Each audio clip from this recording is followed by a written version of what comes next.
Hello and welcome to my project demonstration. Me, Farzana Yasmin, and my team member Mohammad Afnan have done the project. And then the name of my project is hosting on AWS online food ordering website that is integrated with help desk supporting system.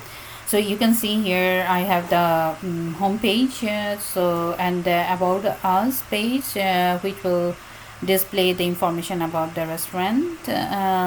The menu page will contain some menus of delicious food. Contact us through which customer can easily reach to us. They can also leave their comments here. This is the most important and significant part of our webpage.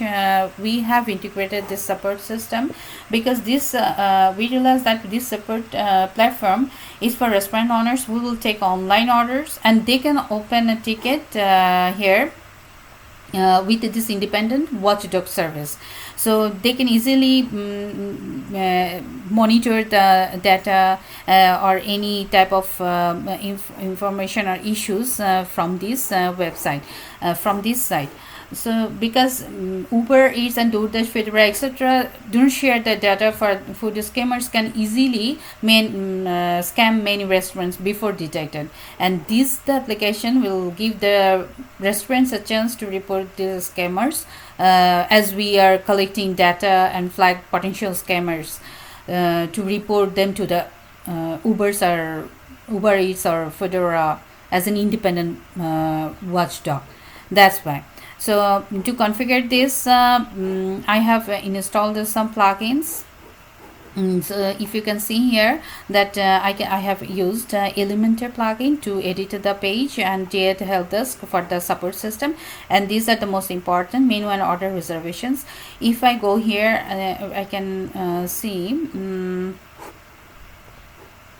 Okay, so for this menu and food order reservation, I have to set up the restaurant profile first, and then insert some menus, and then finally we publish the website. So if I have gone through some procedures and to configure this service and opening hours, payment, etc. Most significantly, I have attached the PayPal option here, as you see here. So any customer wants to place an order through this option, then he or she can choose any item and then add to cart. So these are the contact information of the users and the order method, whatever they want. They can go for it, and they will as soon as possible. And the payment method, for the payment method, as I have showed earlier, that the PayPal has been integrated. So if I click on PayPal, the user who has the user ID or password, they can go for it by logging PayPal. But for now I am going for cash save. As soon as I place the order, I will get a notification to my phone, as I have installed before the app on my phone, and I am gonna accept this and confirm this. So as soon as I will confirm, I have confirmed it. I have confirmed it, and it's ready within 30 minutes. So I also will get a notification as an admin to my email.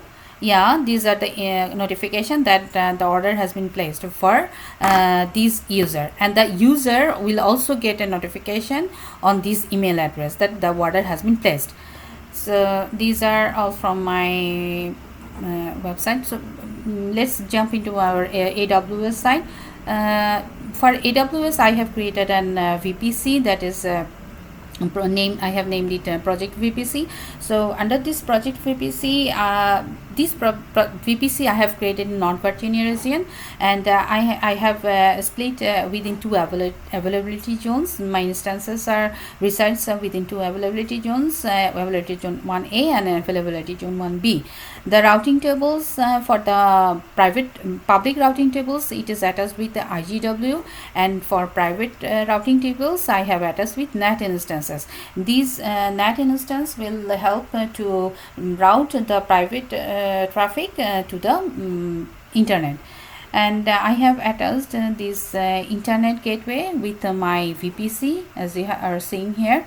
So these are all from my VPCN, and if we go and my instance here, I can see that okay, so I need to, okay, so I can see there are two instances, WordPress and OpenVPN. So WordPress, I have installed the WordPress application along with the LampStack web server. These load balancing features, these load balancing features will help us. We can launch multiple instances from our AMI that I have created here. Yeah, and to distribute our incoming traffic for our WordPress across.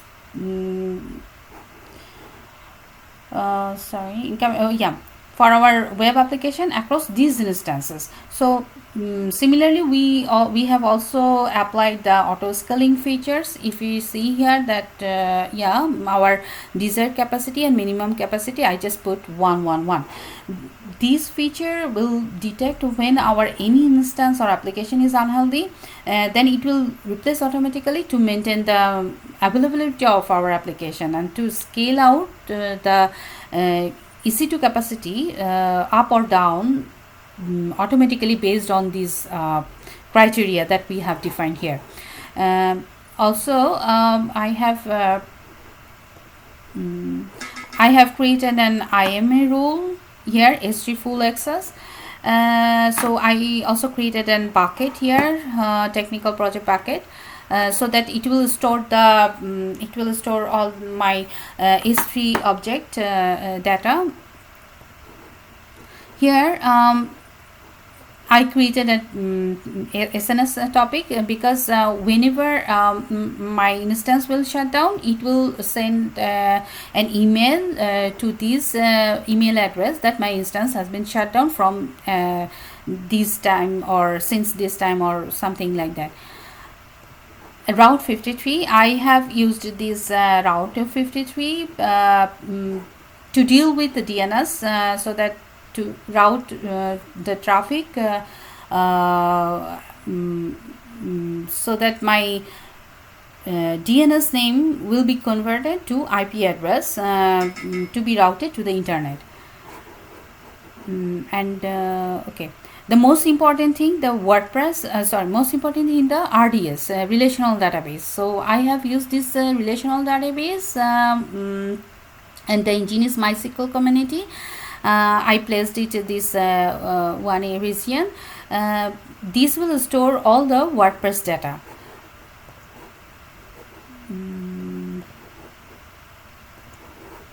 And finally, I have created an OpenVPN instance here. If you see here, I have instance and OpenVPN. Yeah, here. So because this OpenVPN feature will help me to log in and authorized users and through the public internet.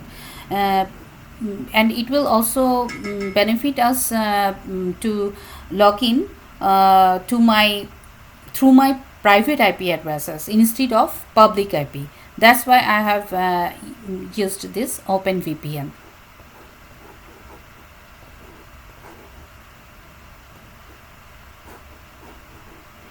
You can see here that my instances are one of my instances as my required is minimum is 1. That's why minimum 1 is running here to benefit us the auto scaling.